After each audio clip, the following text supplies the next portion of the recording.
Аби Ярмухамедов, он причисляет его к первому профессиональному художнику, живописцу, но он еще известен, сразу стал как художник театрально-декорационной живописи, работающий в театрах на Кавказе в некоторых какое-то определенное время, и также в Крыму. Начинал он свою художественную деятельность как художник-декоратор театра. Вот это его главное отличие. Родился он в 1880 году в городе Евпатории. Учился в Хутемасе. После окончания учебы вернулся в Крым и здесь уже продолжал свою творческую деятельность и участвовал на тематических выставках.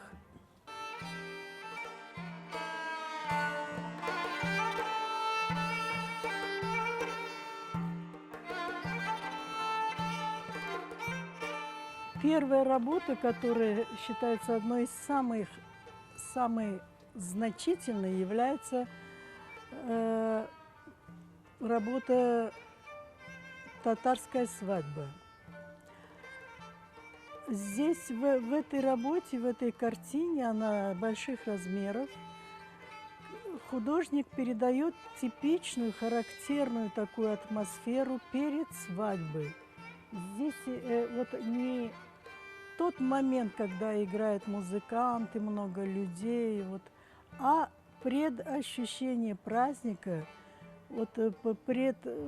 предсостояние, когда вот-вот начинается торжество, очень лирично, очень красиво, с большими такими эмоциями, но и в то же время сдержанно. Вот это красивая, такая романтическая, интересная очень работа, которая находится в Севастопольском художественном музее города Севастополя. Художник передал, вот когда уже соцреализм набирал свои, так сказать, вот уже становления, обороты, суровый стиль.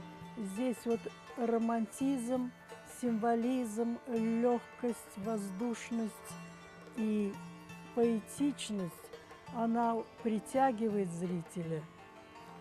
Работа была представлена на всесоюзной выставке в 1930 году.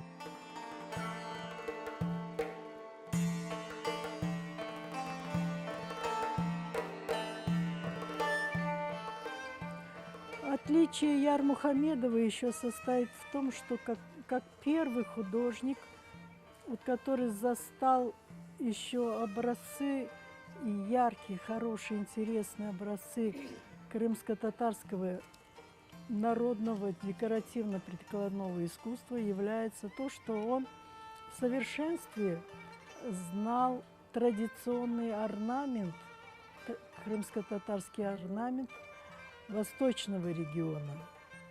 Наряду с такими орнаменталистами, как Амет Калафатов, Эдавие Эфендиева, Айше Мамбетова, первый крымско-татарский художник, который обратился к станковой живописи, великолепно знал традиционный орнамент и использовал его в своей театрально-декорационной живописи.